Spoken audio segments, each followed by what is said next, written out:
Bismillahirrahmanirrahim. Assalamualaikum warahmatullahi wabarakatuh. Para teman-teman sekalian, pada pembukaan dari perkuliahan kita sore hari ini, kita akan mengajar tentang metodologi penelitian. Oke, metodologi penelitian yang akan dibahas pada sore hari ini berkenaan dengan penelitian kuantitatif. Apa itu penelitian kuantitatif? Mari kita lihat dulu ya. Katanya kalau tak kenal maka tak sayang, buktikan dulu. Benar nggak tuh ya, kalau nggak kenal nggak sayang ya. Oke, jadi sebelumnya kita harus melihat dulu penelitian dari hakikat penelitian ilmiah. Jika nanti di akhir perkuliahan Bapak Ibu sekalian harus dituntut membuat sebuah tesis, itu untuk S2, skripsi untuk S1, disertasi untuk S3, maka ada orang sering mengatakan dengan penelitian ilmiah. Apa sih tuh penelitian ilmiah? Kita lihat di sini, ada dua definisi dari penelitian ilmiah. Yang pertama, penelitian ilmiah itu adalah, pakai slide ya.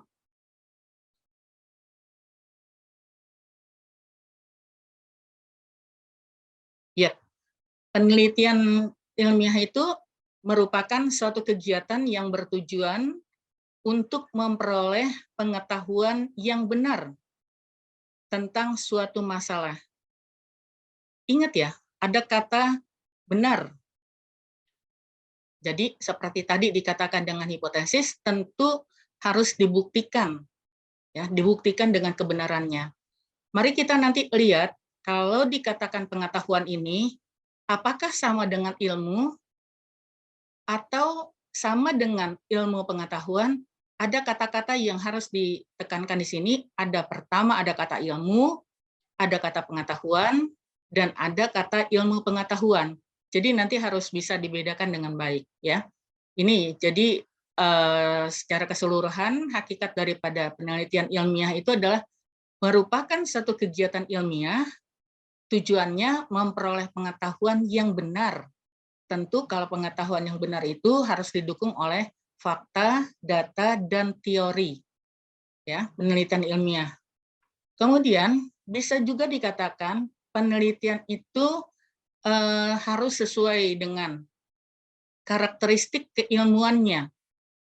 Oke, ini ya tadi kan didukung oleh faktanya, tapi harus didukung dengan keilmuannya. Umpama kalau kita mempelajari ilmu pendidikan, maka semua hal yang berkaitan dengan pendidikan itu harus kita kuasai. Seperti apa saja sih yang harus kita kuasai dalam bidang pendidikan? Umpamanya psikologi belajar, psikologi anak, psikologi pendidikan, itu contohnya ya. Nggak mungkin dong kita belajar untuk pendidikan, mengajar keilmuannya adalah pendidikan untuk anak, terus kita belajar tentang olahraga, gitu ya, kecuali pendidikan olahraga, gitu ya. Nah, karakteristik dari keilmuan itu, kita harus mengetahui harus ada 3 hal, bisa dilihat rasional nggak, terus empiris tidak, sistematis tidak. Rasional di sini kan berarti bisa diterima dengan akal yang sehat, ya, diterima oleh akal sehat. Terus kalau empiris berdasarkan apa? Pengalamannya, benar tidak? Setelah itu disusun secara sistematis. Jadi ilmu itu tidak dilakukan secara lompat-lompat, tetapi disusun sedemikian rupa secara sistematis dan mudah dipelajari oleh orang lain. Nah itu baru dikatakan dengan penelitian ilmiah. Selanjutnya, untuk memahami dari penelitian ilmiah, harus kita mengetahui dasarnya dulu apa saja sih yang akan kita bahas. Di sini Bunda membagi menjadi 5. Pertama kita akan bahas tentang ilmu pengetahuan. Kenapa di sini ada kata koma? Karena nanti Bunda akan pisahkan ilmu itu sendiri apa, pengetahuan itu apa, Terus ilmu pengetahuan itu apa? Kemudian nanti kita akan membahas tentang pengertian daripada penelitian kuantitatif. Di dalam penelitian kuantitatif, kita juga harus tahu apa sih unsur-unsur dari penelitian kuantitatif. Unsurnya itu apa saja. Selanjutnya, dari ilmu pengetahuan, nanti yang kita bahas di sini, ilmu pengetahuan, adakah hubungannya dengan penelitian? Tentu kalau kita akan melakukan sebuah penelitian, kita tuh harus punya ilmu, harus punya bekal, ya. Enggak asal bicara, tidak asal nulis tanpa ada satu pengetahuan untuk meneliti. Selanjutnya, itu kita harus mengetahui karakteristik daripada penelitian kuantitatif. Kenapa harus kita mengetahui karakteristik? Karena penelitian kuantitatif itu berbeda dengan penelitian kualitatif. Yang nanti kita akan pelajari perbedaannya itu ada di mana, ya. Baik. Nah, itulah secara garis besar nanti terakhir Bunda berharap mahasiswa itu mampu memahami penelitian ilmiah itu apa saja sih gitu ya. Oke. Pertama, Bunda ingin menjelaskan sebuah definisi. Mungkin Pak Rio, Pak Imat, Bu Prima, Pak Herdi, Pak Asep sering menemukan kata definisi, sering menemukan kata pengertian. Sebenarnya sama nggak sih pengertian definisi dengan pengertian? Sama tidak? Itu pada dasarnya tuh berbeda, ya. Pengertian dengan definisi itu berbeda. Oke. Perbedaannya di mana? Kalau dikatakan pengertian hanya sebaris kata-kata yang kita akan angkat, kemudian kita pahami dari apa yang diuraikan dari bahasan itu. Sedangkan kalau definisi itu sudah didukung oleh sebuah teori. Jadi apa yang dikatakan oleh sebuah temuan definisi, umpamanya teori belajar. Nah, definisi teori belajar itu udah dukung, udah dengan pembahasan secara pembuktian secara ilmiah, gitu ya. Itu dikatakan definisi. Berbeda nanti dengan pengertian, ya. Oke. Jadi definisi itu adalah definisi ilmu itu adalah kumpulan daripada pengetahuan yang telah teruji kebenarannya. Baik. Mungkin kita akan melihat kata ilmu di sini. Ilmu di sini adalah kumpulan daripada pengetahuan-pengetahuan. Pengetahuan itu tidak sekedar, oh oke deh, aku udah tahu, aku udah ngerti, udah paham. Pengetahuan, oh caranya begini, caranya begitu gitu ya. Nah, tapi pengetahuan itu harus diuji kebenarannya. Contoh kecilnya begini, ya. Contoh kecilnya, kalau cuaca sekarang mendung, itu tahu atau ilmu? Sekarang mendung. Itu ilmu atau pengetahuan? Pengetahuan. Pengetahuan. Pengetahuan. Ya. Pengetahuan. Terus kalau habis mendung terdengar ada geluduk atau petir kecil gitu, ya. Nah, itu pengetahuan atau ilmu? Pengetahuan. Jadi Pengetahuan. pengetahuan. Jadi kalau kumpulan daripada pengetahuan itu, kita akan bisa membuktikan kebenarannya, teruji kebenarannya. Oh ternyata kalau sudah gelap, mendung, kemudian ada geluduk-geluduk kecil, kemudian terdengar rintik hujan, kemudian hujan beneran. Nah itu kumpulan daripada itu semua, itu kita sebut dengan pengetahuan. Ya. Kemudian definisi ilmu yang kedua adalah pengetahuan yang berasaskan kenyataan disusun dengan baik. Jadi Pengetahuan itu kumpulan yang disusun dengan baik. Oke. Untuk memperoleh pengetahuan dan ilmu itu ada dua cara. Dua cara itu di mana? Ilmu itu atau pengetahuan ada bisa secara alam, ya, pengetahuan yang bisa dari alam, ada juga yang secara kalam. Apa itu dengan alam?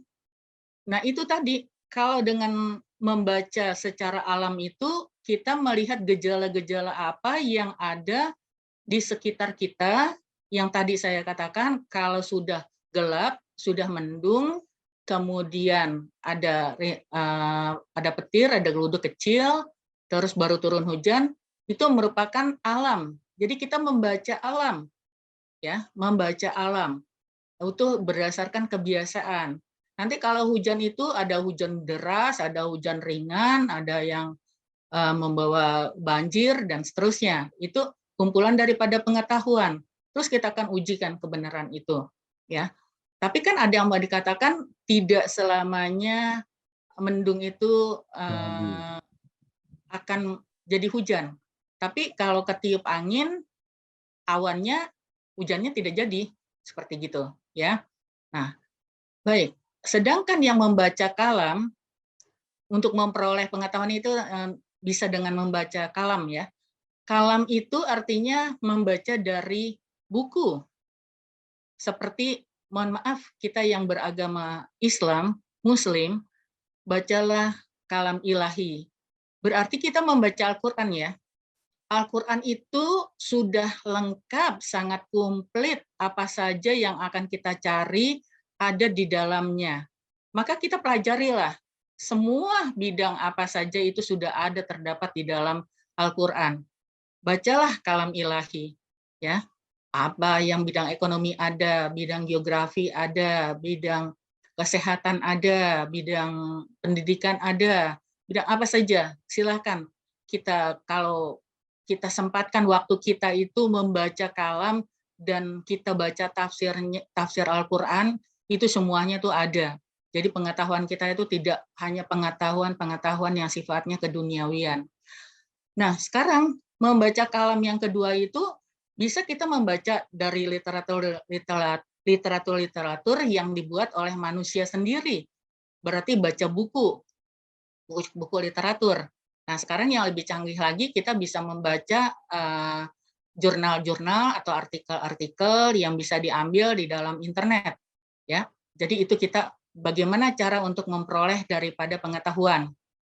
Selanjutnya, definisi pada ilmu itu, ilmu bukan hanya sekedar pengetahuan, tetapi merangkum berdasarkan teori. Teori yang ada itu bukan hanya untuk seseorang yang mengetahui, tetapi itu merupakan kesepakatan bersama. Contohnya seperti ini. Kalau kita akan mengatakan ilmu pendidikan, landasan teknologi pendidikan, apa hanya pendapatnya Bu Nur Hayati aja? Atau pendapatnya Pak Waspodo aja? Atau pendapatnya Pak Jainal aja? Oh, bukan. Dikatakan dengan landasan pendidikan itu karena sudah pengetahuannya ada teori-teori dan disepakati oleh kita bersama, sehingga ada kesepakatan yang menggunakan metode yang telah diuji kebenarannya, maka itu baru kita katakan sebuah ilmu, ya. Contoh, ilmu kedokteran, ilmu matematika, ilmu pertanian. Apa hanya satu orang dokter yang mengatakan? Oh, tentu tidak. Ini tentu ada dokter-dokter yang expert dalam bidangnya, kemudian mengadakan penelitian, kemudian disesuaikan dengan teorinya, benar nggak? Buktikan teorinya itu berdasarkan hipotesisnya, benar nggak? Kalau ditemukan benar, maka baru kita katakan dengan ilmu kedokteran. Yang sedang hangatnya, terakhir ini dibicarakan masalah obat-obat yang membuat ginjal anak-anak itu kronis akut, ya. Itu kan tentu awalnya kita tidak menyangka kalau obat-obat itu akan membuat orang jadi sakit. menurut data tadi siang yang Bunda dengar, itu sekitar yang sudah meninggal itu 142 anak gitu ya. Nah, itu tentu sudah diuji obat-obat itu sehingga ya kita dikatakan, oh ada beberapa daftar obat yang tidak boleh untuk dikonsumsi untuk anak tertentu, ya. Nah, itu adalah ilmu, ya. Dan selanjutnya ada ilmu matematika, ilmu pertanian, dan ilmu apa saja. Oke, jadi kata kuncinya ilmu itu harus ada teori ya, Ibu Bapak sekalian. Kalau ilmu itu harus ada teorinya yang mendukung dan disepakati serta diuji kebenarannya dan diakui oleh semua orang ya. Selanjutnya kita akan membicarakan mengenai pengetahuan. Pengetahuan itu bisa kita akan mengatakan oh iya, saya udah tahu gitu. Tahu itu seperti apa sih? Iya, tahu gitu ya. Karena apa? Kita tahu karena kita punya informasi ya. Informasi yang diketahui itu disadari oleh seseorang. Seperti begini ya.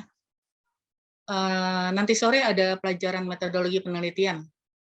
Iya tahu, saya udah dikasih jadwalnya gitu. Itu bukan ilmu ya. Itu bukan ilmu, ingat. Itu adalah pengetahuan. Tahu, karena ada informasi bahwa sore ini ada jadwal perkuliahan metodologi. Jadi itu tahu ya. Pengetahuan adalah informasi yang diketahui oleh seseorang. Terus, pengetahuan itu sendiri merupakan sebuah fakta, di mana fakta itu kebenaran yang diperoleh dari sebuah pengalaman atau introspeksi diri. Jadi apa nih kira-kira ya bayangan kita nih? Fakta, pengetahuan itu adalah fakta, kebenaran yang diperoleh dari pengalaman atau introspeksi diri. Kan jika kita melihat ya suatu objek gitu ya, melihat satu objek, atau tidak kita melihat dengan objek, kita dilengkapi oleh Allah Subhanahu wa taala memiliki 5 panca indera bagi manusia yang sempurna ya. Panca indera itu ada mata, ada telinga, ada hidung, ada kulit gitu kan ya. Nah, itu kita pergunakan semuanya. Bisa secara bersama-sama atau bisa juga untuk satu panca indera mendeteksi daripada hal-hal yang berada di sekitar kita terhadap suatu objek ya. Umpamanya kita nggak ngelihat, tapi kita udah bisa ngerasakan. Contohnya seperti gini ya, istri bapak atau ibu atau anak bapak atau anak ibu sedang masak di dapur. Kita nggak usah datang ke dapur, apa sih yang dilakukan oleh putra kita atau istri kita di dapur, nggak perlu begitu. Tapi kalau kita udah mencium aroma dengan menggunakan panca indera hidung, oh ternyata istri saya ini lagi goreng ayam, oh anak saya lagi goreng ayam. Itu sudah kita bisa membayangkan ya, oh rasa ayam tuh akan begini, karena dilihat dari aromanya, umpamanya aromanya wangi, terus aromanya menyengat dan sebagainya gitu ya. Nah kita tuh bisa mengenalinya karena objek itu sudah kita lakukan, sudah kita mengetahui lebih dahulu ya. Nah itulah yang dikatakan dengan pengetahuan. Bisa dibedakan ya, nggak ada teori di sini, tidak ada teori. Tidak perlu pembuktian dengan teori dan tidak perlu ada hipotesis segala macam. Tidak perlu ya kalau pengetahuan itu tidak perlu. Nah, sedangkan gabungan daripada kedua definisi itu tadi, ilmu dan pengetahuan, maka bisa dikatakan ilmu pengetahuan itu adalah suatu proses pembentukan pengetahuan yang dilakukan secara terus-menerus. Jadi dikatakan sebuah ilmu pengetahuan itu dilakukan secara terus-menerus ya. Tadi seperti Bunda mengatakan contohnya ilmu kedokteran. Tidak satu kali pengetahuan saja, tapi juga itu harus dilakukan secara terus-menerus, boleh baru kita mengambil sebuah kesimpulan. Ya, itu pengertian ilmu yang pertama. Pengertian ilmu yang kedua, ilmu pengetahuan yang kedua adalah bersumber dari wahyu. Seperti tadi Bunda katakan, wahyu ilahi yang berada dari Allah Subhanahu wa taala melalui malaikat Jibril. Nah, ini sumber daripada ilmu pengetahuan. Marilah kita kaji, kita tadaburkan, kita baca Al-Qur'an itu dan kita camkan dalam hati sehingga dapat diperiksa atau dikaji secara kritis apa yang sudah dipelajari sesuaikan dengan kondisi sekarang, ya. Apa yang di dalam Al-Qur'an itu kan kita seolah-olah itu bayangan apa yang akan terjadi nanti.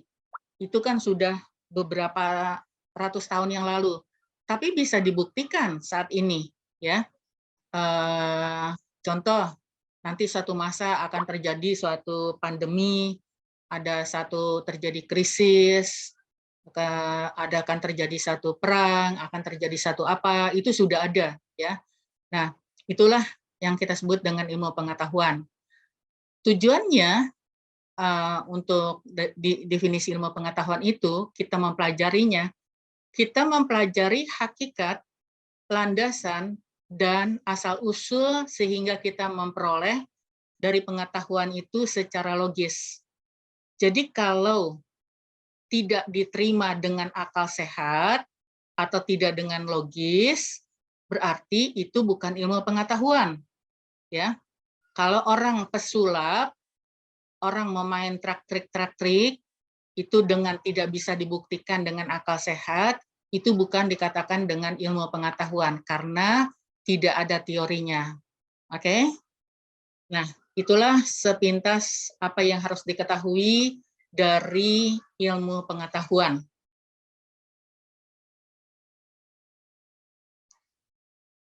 Lanjut. Dikarenakan kita akan melakukan sebuah penelitian, tapi kadang-kadang penelitian ini ada juga yang masih belum memahami apa tuh definisi daripada penelitian. Dulu iseng-iseng ya, kita melakukan sebuah penelitian, apa Ibu Bapak juga melakukan sebuah penelitian seperti ini? Maaf ya, kalau kita di kamar kecil, kamar mandi ya, artinya di toilet, sambil kita merenung, kita pernah melihat, oh ternyata ada semut beriring, berjalan di tembok. Terus semut itu seolah-olah pada saat bertatapan, dia bersalaman. Terus membuat salam, kemudian ada yang memberikan makanan, kemudian pamit, dan sebagainya. Nah, jika tertarik dalam hal yang demikian, kita bisa melakukan penelitian itu di mana aja gitu, di toilet sekalipun kita juga bisa melakukan penelitian. Contohnya tadi itu adalah semut yang beriringan di tembok ya. Daripada kita tidak memikirkan sesuatu, lihatlah sekeliling daripada toilet itu apa yang bisa diteliti seperti gitu ya. Nah, oke. Tapi Bunda tidak mengharapkan dalam penelitian ilmiah itu melakukannya di toilet. Penelitian di sini diartikan kegiatan pengumpulan data. Oke. Jika kita ingin meneliti, harus ada data-datanya. Data-data ini harus nyata, bukan data fiktif. Jadi benar-benar ada kegiatan pengumpulan data. Kalau data sudah ada, terus diapakan? Masa didiemin? Apakah kita bisa jadi sebuah tesis? Tentu tidak. Data itu harus kita kelola. Ya. Bagaimana cara mengelolanya? Nanti kita akan pelajari, mengelola sebuah data penelitian. Karena penelitian kuantitatif dan kualitatif cara mengolah datanya itu berbeda. Kemudian, Setelah kita kelola, artinya kita mengelompokkan, terus kita analisis. Di antara data-data yang ada itu, dianalisis, kemudian kita menggunakan ada analisis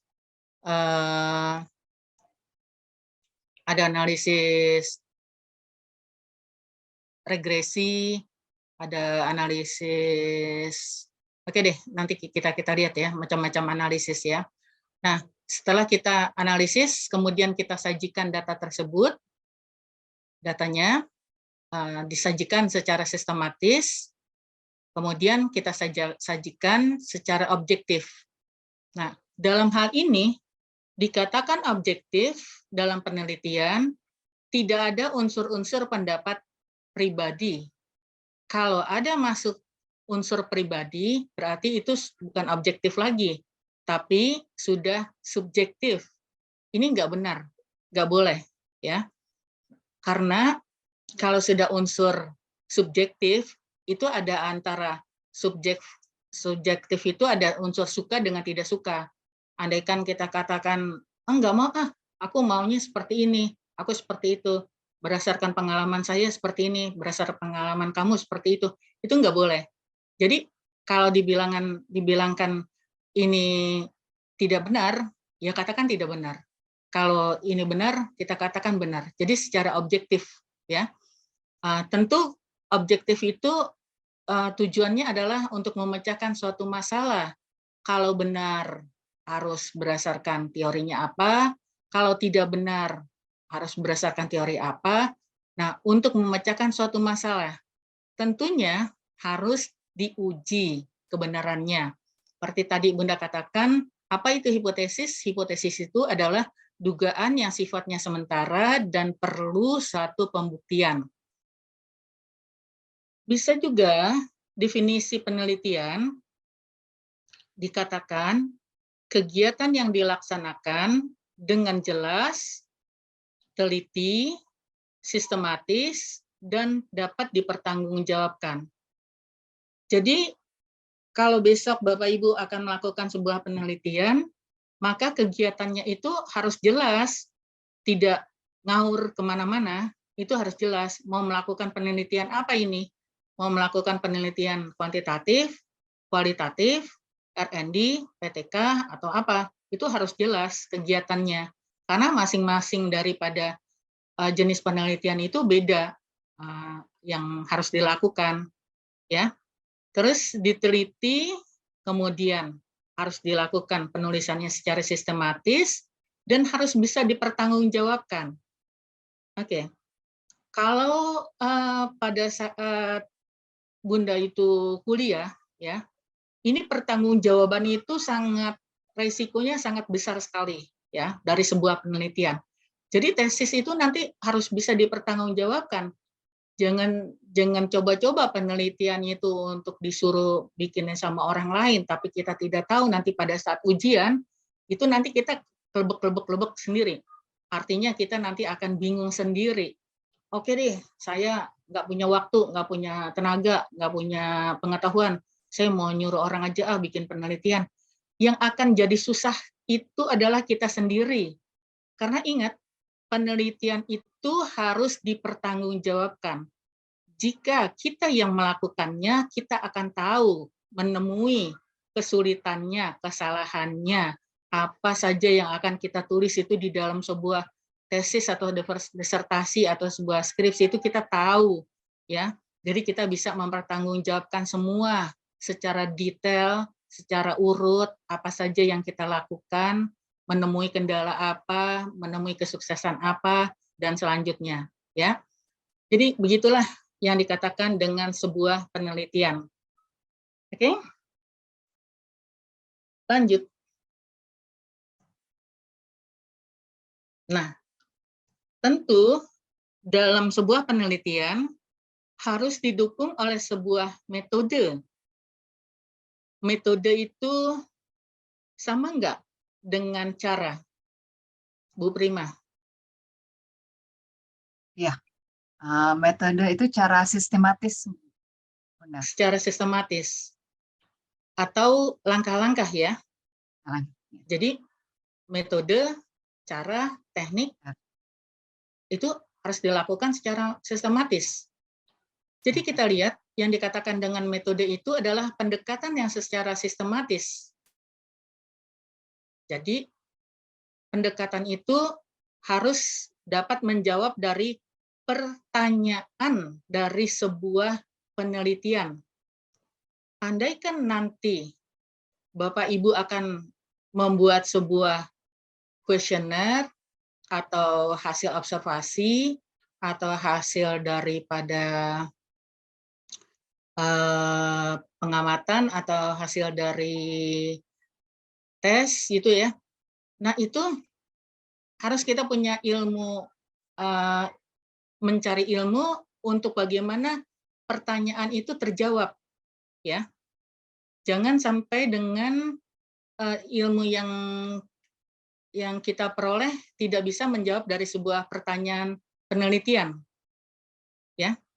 Oke, adapun di dalam metode ilmiah ada langkah-langkah yang bisa dilakukan untuk menjawab pertanyaan dalam penelitian. Langkah itu bisa dengan cara observasi. Observasi berarti kita harus mengamati dari masalah yang terjadi, kemudian kita identifikasikan, contohnya begini ya, contoh, kita mengamati anak kita di rumah, anak kita bisa loh dijadikan bahan untuk observasi kita. Kenapa ya akhir-akhir ini kok anak kita nih kok jadi malas gitu ya, terus tidak punya semangat. Kemudian hasil pengamatan kita dari anak kita itu, kita identifikasikan. Oh ternyata anak kita itu lagi kurang sehat. Ada loh orang tua yang nggak ngerti kalau anaknya tuh lagi sakit, hanya mengatakan, males kamu, gitu kan ya. Tapi kita tidak meriksa apakah dia kondisi badannya panas, atau dia dalam keadaan demam, dan sebagainya. Jadi kita harus mengidentifikasikan permasalahan apa kenapa anak itu jadi berubah seperti itu ya. Terus kita rumuskan, oh ternyata yang membuat anak kita itu tidak bergairah dan berbeda dari biasanya, oh ternyata dia dalam kondisi kurang sehat.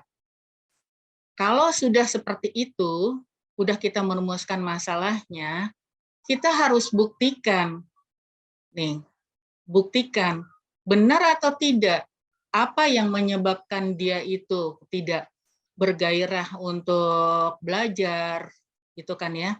Terus nggak nafsu makan, menyebabkan apa yang menyebabkan, itu harus kita buktikan. Selanjutnya, kita menetapkan variabel-variabelnya.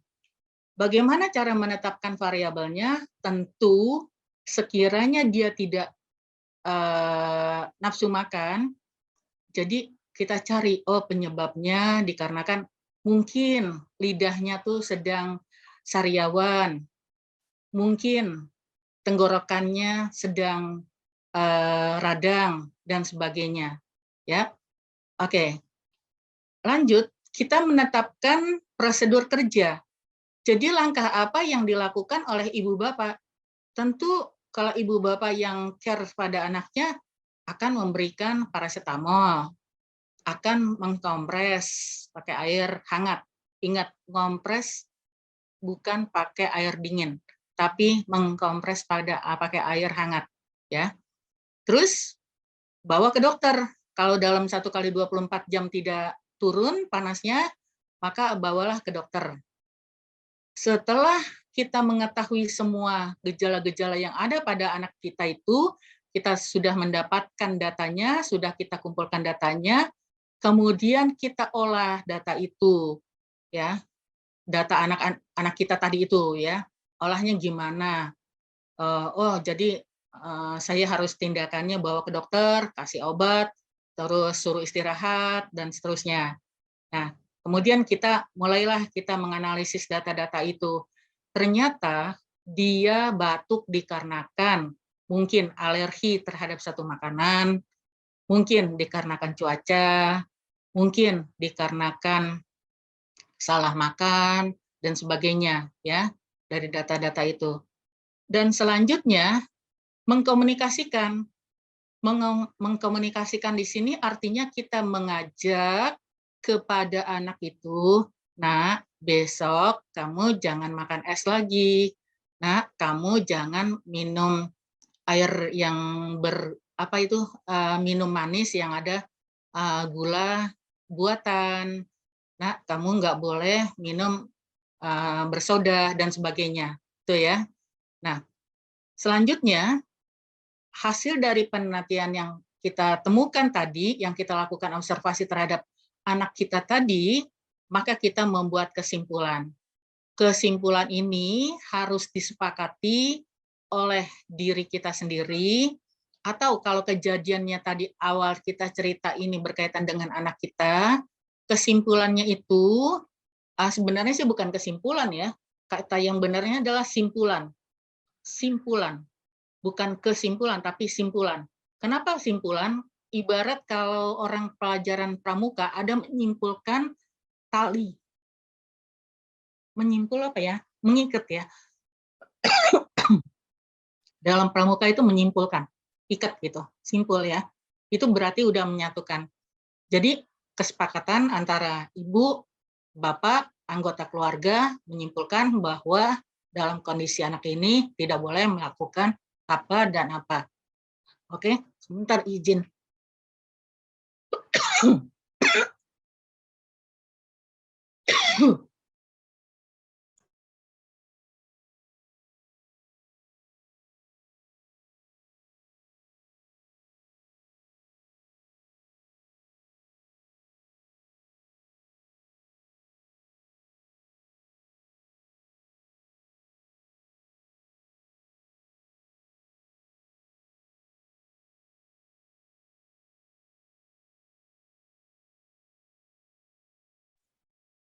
Baik. Maaf, gangguan teknis.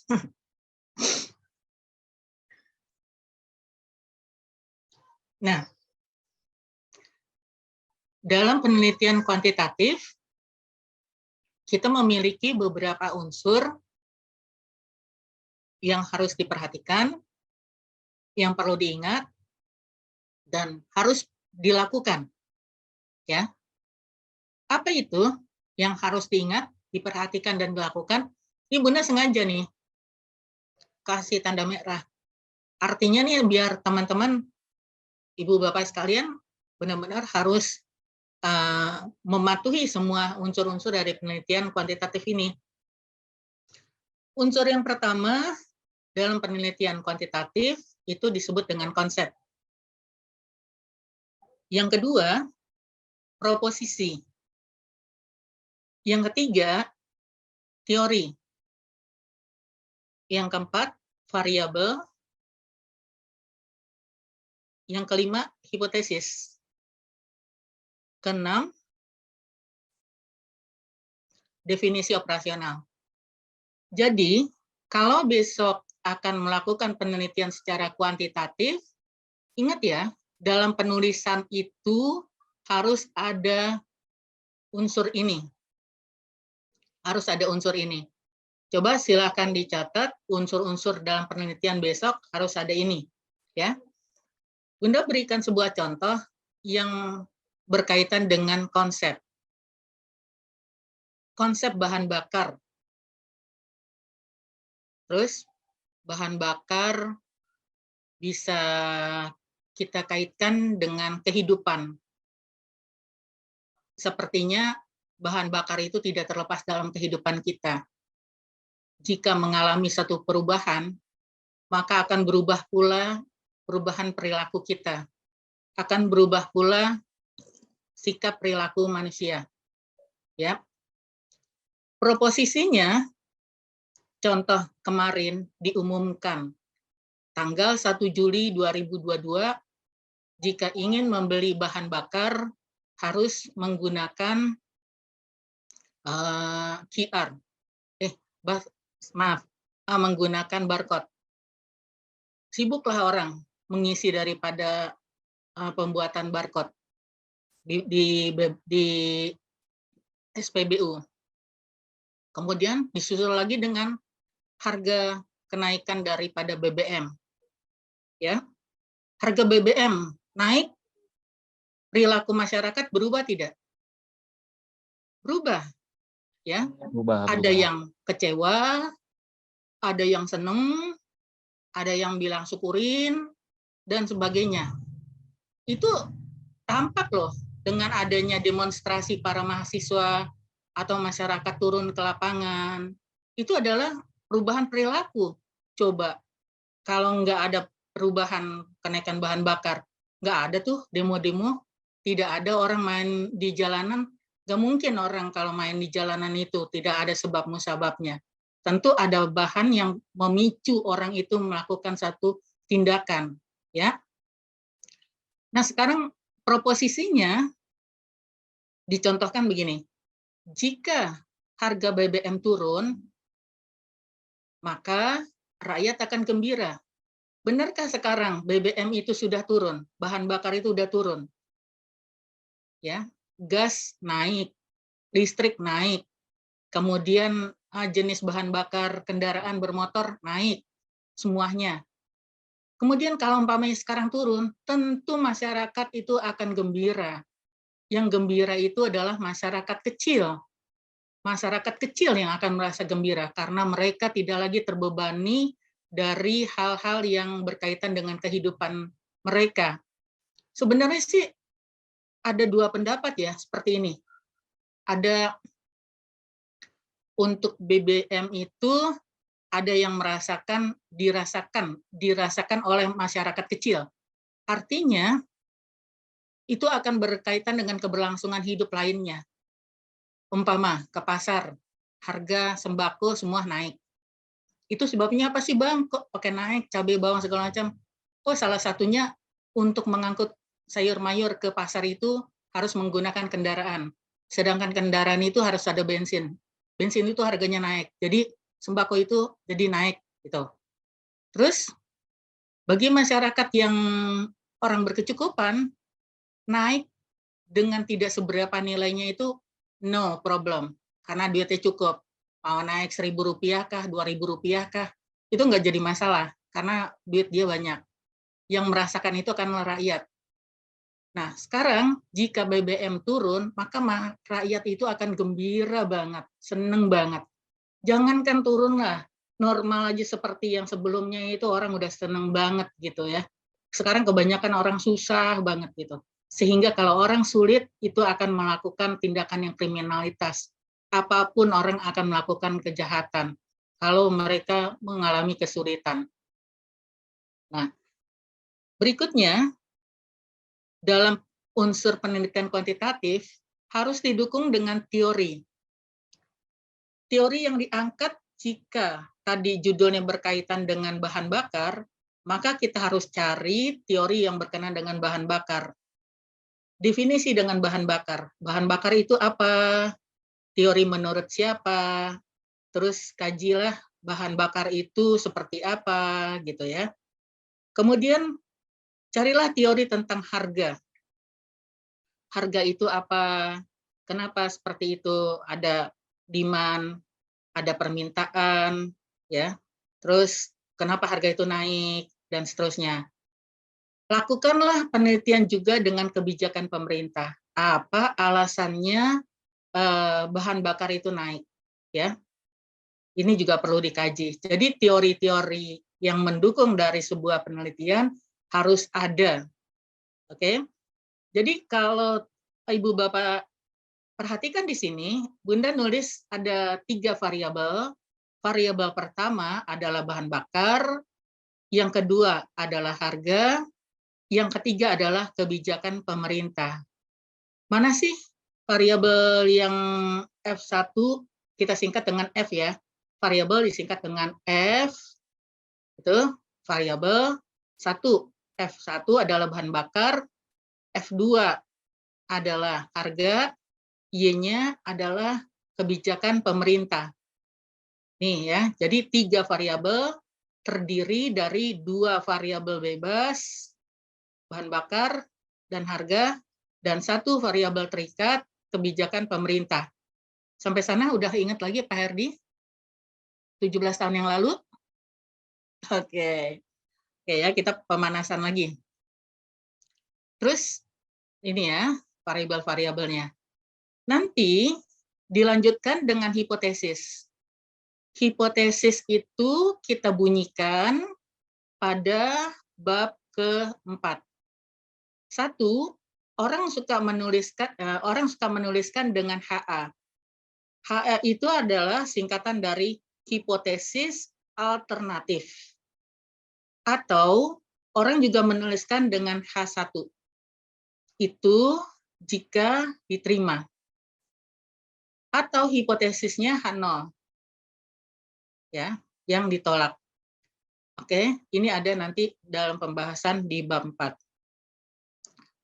Juga unsur penelitian kuantitatif itu harus diingat ada definisi operasional. Apa yang dimaksud dengan definisi operasional? Kita harus bunyikan dari tiap-tiap variabel ini. Ya, kita harus bunyikan. Tadi kita cari teori bahan bakar. Bahan bakar adalah ini bla bla bla bla bla bla, itu bahan bakar ya. Dari variabel bahan bakar. Nanti kita bunyikan bahan bakar, definisi operasionalnya. Bahan bakar itu ada bisa kita contohkan Pertalite, Pertamax, Premium, Solar, dan sebagainya. Ya, maaf Bunda nggak begitu paham banyak karena bukan kerja di SPBU ya. Kalau salah mohon maaf. Ini yang biasa-biasa yang Bunda pakai aja ini. Tapi Bunda nggak pakai solar karena bukan sopir bus. yang ini aja lah, yang 3 aja ya. Jadi suka pakai Pertalite, suka pakai Pertamax, ya suka pakai Premium. Tergantung kalau lagi duitnya banyak ya pilih salah satu deh. Kalau yang enggak ya gimana gitu. Yang jelas nggak pernah pakai solar. Nah, jadi itulah unsur-unsur dari penelitian kuantitatif yang harus perlu diingat ya, Ibu Bapak. Jadi besok kalau mau melakukan satu penelitian, inilah yang harus ada. Ya, lanjut.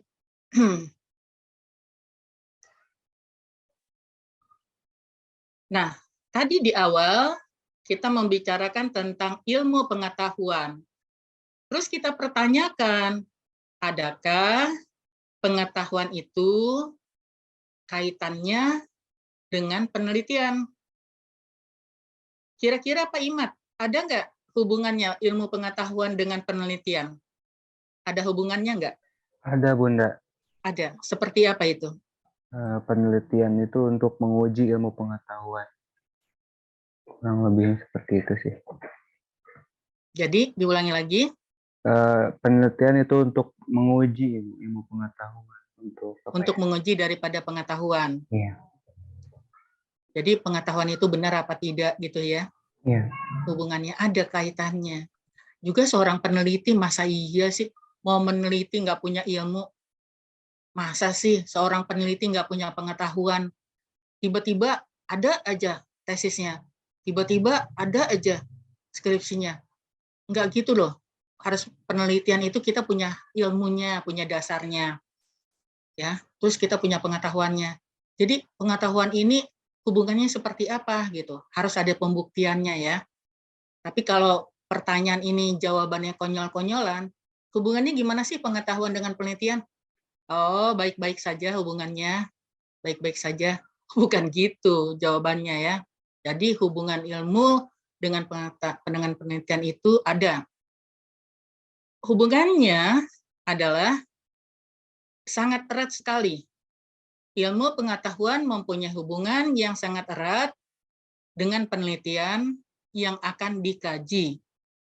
Jadi dasar daripada penelitian itu kita harus punya ilmu pengetahuan. Yang kedua, jika kita punya ilmu pengetahuan, kenapa Bunda tekankan ilmu pengetahuan? Karena tadi ada 2 ya, definisi ilmu 1, pengetahuan sendiri, ilmu pengetahuan 1 sendiri ya. Jika kita punya ilmu pengetahuan, maka seseorang itu dapat maju dan berkembang karena adanya penelitian. Beda sekali orang yang tidak punya ilmu. Beda dengan orang yang tidak punya pengetahuan. Kalau orang yang tidak punya ilmu dan tidak punya pengetahuan, orang itu akan nyasar kemana-mana dia. Gitu ya.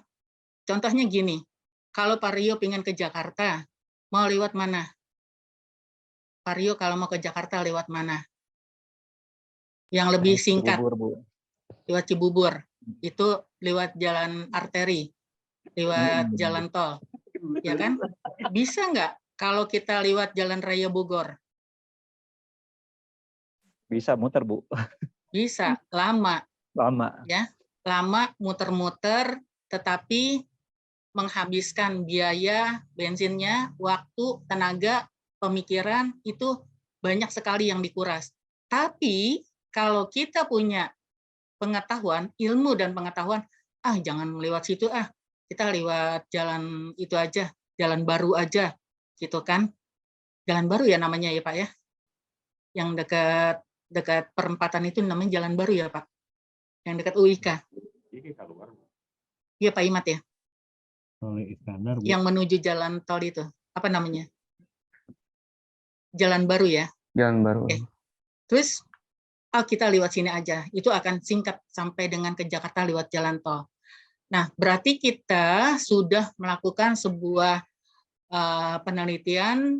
Ini belum dibuktikan secara teori ya, belum ini, tapi pengetahuan saja ya. Berdasarkan pengetahuan, maka kita akan bisa maju dan berkembang karena berdasarkan penelitian. Selanjutnya, hubungan yang ketiga dalam ilmu dengan penelitian, kita mengetahui cara-cara penelitian dapat berkembang dengan adanya ilmu pengetahuan. Ya, oke deh, itu hubungannya.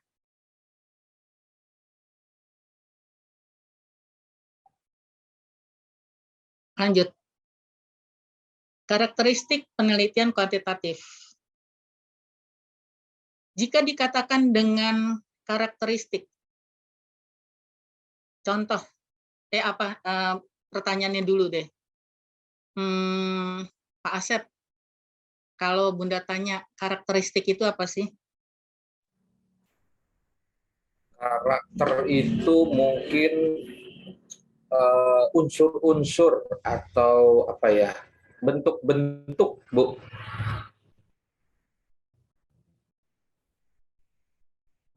Bunda koreksi ya.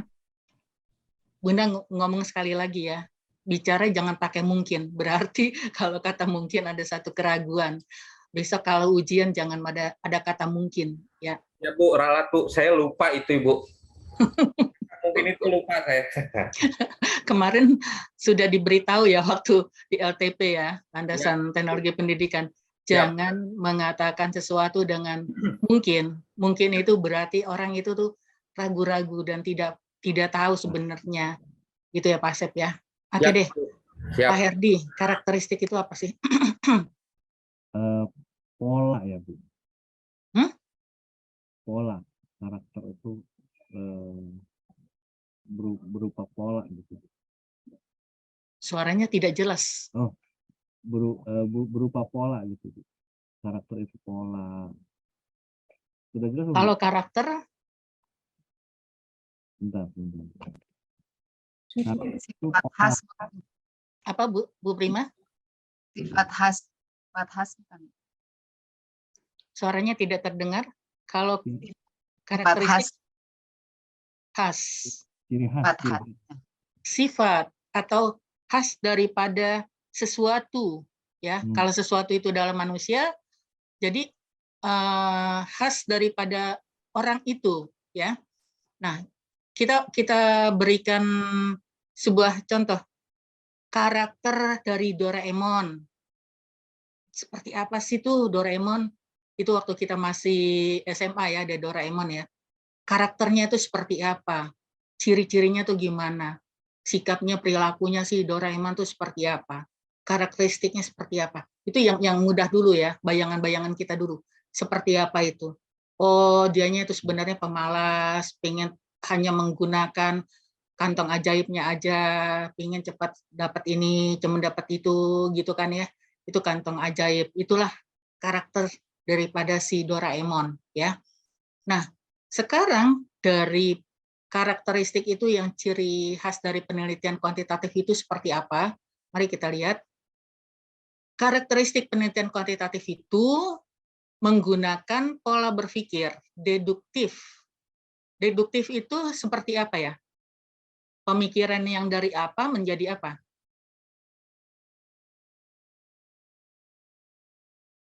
Yang dari apa? Yang khusus ke umum atau umum ke khusus? Yang deduktif. Umum ke khusus. Umum ke khusus, ya. Ingat, umum ke khusus, ya. Jadi karakter dari penelitian kuantitatif sifatnya adalah pola berpikir kita yang sifatnya umum, ya, terus sampai ke pemikiran yang khusus. Harus didasarkan pada yang punya sifat rasional. Rasional itu berarti harus berdasarkan pemikiran yang masuk akal, kemudian berdasarkan pengalaman, ya. Kemudian ada top down-nya, turun naiknya seperti apa. Kemudian kita juga harus bisa memahami suatu gejala-gejala atau fenomena dari konsep-konsep umum ke sifat-sifat yang khusus dan terperinci. Jadi, kita menggunakan logika yang sifatnya positivisme, ya, atau logika positivistik, ya, dalam pemikiran penelitian kuantitatif. Jadi kita berpikirnya itu positif. Alur pemikirannya tentu ditetapkan sejak awal.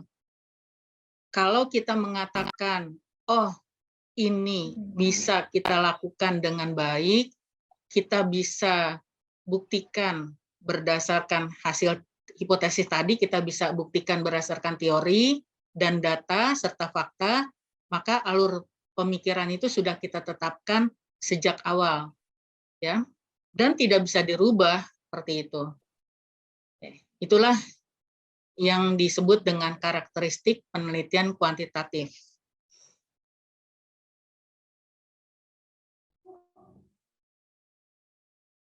Oke, ini sepintas. Oh ya, tadi gimana tentang penelitian kuantitatif? Ada yang perlu ditanyakan? Sebelum Bunda melanjutkan di dalam penelitian-penelitian selanjutnya. Ini macam-macam penelitian yang bisa kita pakai dalam penyusunan tesis atau penyusunan makalah atau jurnal. Ada yang perlu ditanyakan? Silakan. Bu, izin bertanya, Bu. Boleh. Ya, tadi kan dalam penelitian itu ada... Ini dengan siapa ya? Dengan Asep Yusuf, Ibu, Bunda. Oh, iya Pak Asep. Ya, tadi saya mencatat penelitian itu kan sebuah kegiatan ilmiah yang jelas, teliti, sistematis, dan objektif. Jadi harus terbebas dari unsur subjektif, kan begitu. Nah, cuman tadi saya melihat dalam simpulan atau kesimpulan ya, bahwa di situ ada unsur subjektivitasnya juga gitu. Pertanyaannya, apakah unsur yang mana tuh? Gini. Terus yang di depan-depan, yang di awal. Ini. Ini objektif. Objektif ya.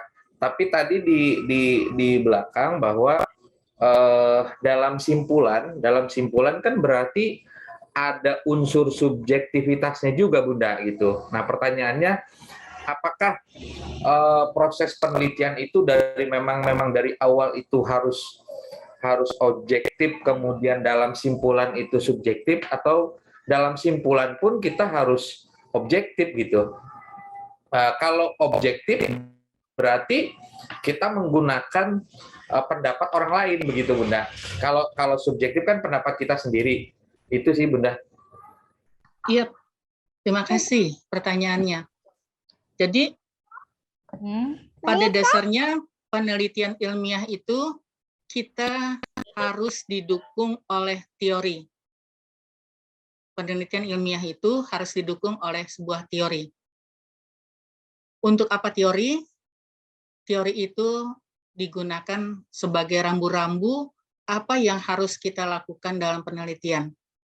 Ya, setelah kita mendapatkan data dari lapangan yang terus kita kumpulkan, kita harus mengatakan sesuatunya secara objektif. Kalau dikatakan dengan objektif, tidak ada pendapat dari orang atau pendapat dari kita.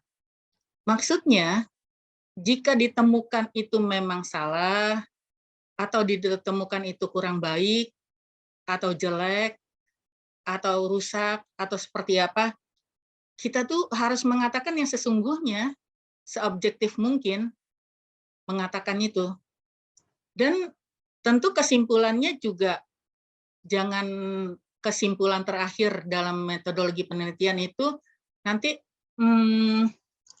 contohnya begini, Pak Sep dan teman-teman lainnya.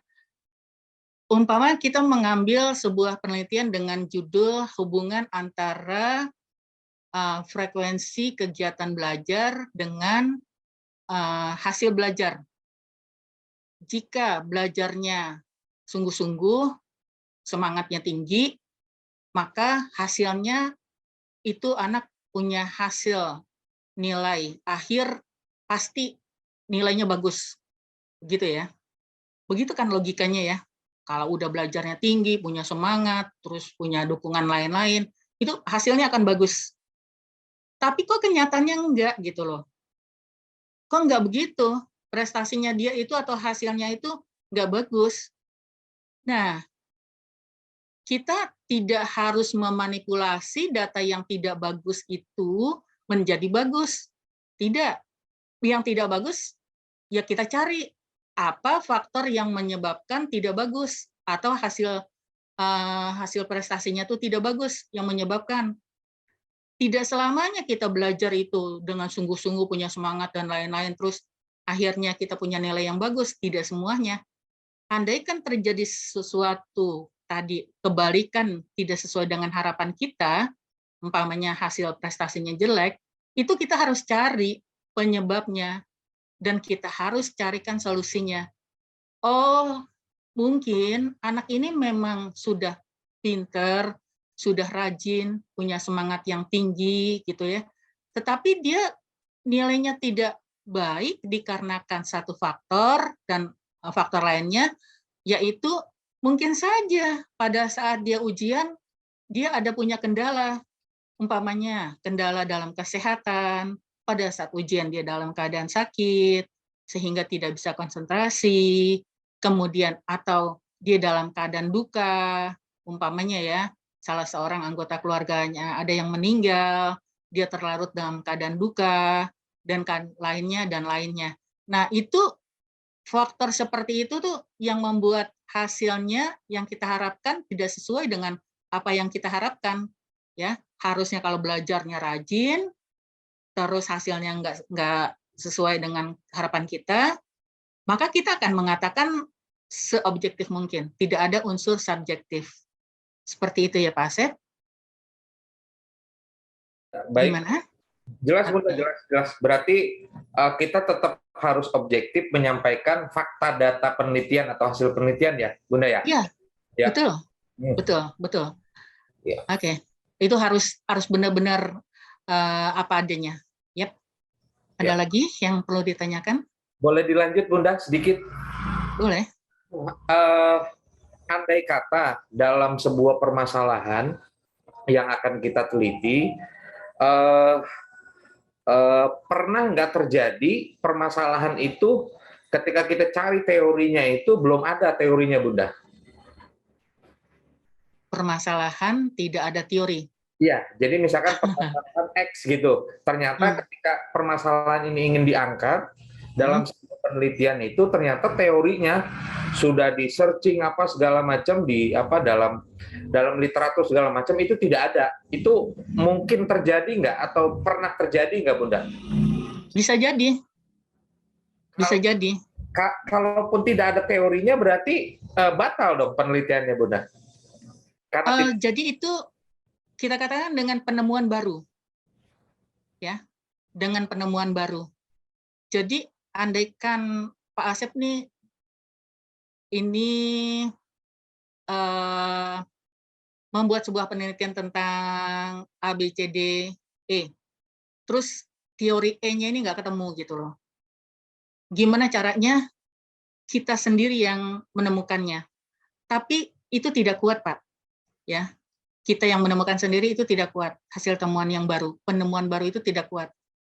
Jika kita bisa mempertanggungjawabkan dengan berbagai macam alasan yang logika, bukan dengan alibi ya, dengan logika yang benar bisa masuk akal, bisa jadi nanti pendapat orang lain mendukung hasil temuannya Pak Asep, yang E tadi, variabel E-nya. Umpamanya, saya akan mendukung, oh iya benar ya apa yang dikatakan Pak Asep, saya setuju pendapatnya seperti ini, gitu. Nah, temuan baru itu bisa kalau sudah ditemukan oleh expertnya, oleh orang 1, orang 2, orang 3, dan seterusnya, terus dibuktikan lagi penemuan teori ya, hal itu, jadilah sebuah teori. Walaupun yang tadinya tidak ada. Itu loh Pak Asep. Apa akan mencari sesuatu teori yang baru, Pak? enggak, ini saya berpikir aja gitu, seandainya nanti ketika permasalahan yang akan diangkat ketika mau menyusun proposal ataupun mungkin tesis, ternyata teorinya nggak ada. Saya juga masih mencari-cari, Bunda, untuk untuk bahan penelitian gitu. Oke, disiapkan dari sekarang. Ya. Ya, ada lagi? Cukup, Bunda, dari saya. Cukup? Ya. Teman-teman yang lain? Izin, Bunda. Iya, Pak Herdi. Terkait dengan hubungan antara penelitian dan ilmu pengetahuan, itu kalau pemikiran saya begini, Bunda. Penelitian itu kan ada ilmunya. Yang kedua, hasil penelitian pun mungkin akan menemukan ilmu pengetahuan baru. Jadi Iya, betul. terkait, Bunda. Jadi penelitian itu memakai ilmu dan menghasilkan ilmu yang baru. Itu pemikiran saya begitu. Iya, Apakah betul. nanti hasil penelitian kita pun akan seperti itu atau? Iya, Pak. Jadi satu dengan lainnya itu saling mendukung, ya. Yang punya hubungannya sangat erat. Hubungannya sangat erat itu. Jadi terkait dengan yang tadi Pak Asep bilang bahwa teorinya itu belum ketemu, mungkin bisa jadi pada saat penelitian itu teorinya jadi ketemu gitu. Bisa. Jadi berdasarkan ilmu yang dimiliki oleh Pak Asep tadi, ya, tentang satu variabel, dia membahas apa yang akan memberikan contoh deh Pak Asep, apa yang kira-kira yang akan kira-kira tidak ada teorinya gitu, yang tidak ada teorinya. Nah, terus kan dikembangkan tuh ya, kita jabarkan tentang teori yang baru itu sehingga menemukan teori, jadilah sebuah pengetahuan. Jika didukung oleh teori baru disebut dengan ilmu pengetahuan untuk mendukung daripada sebuah penelitian. Seperti itu. Gimana Pak Ardi?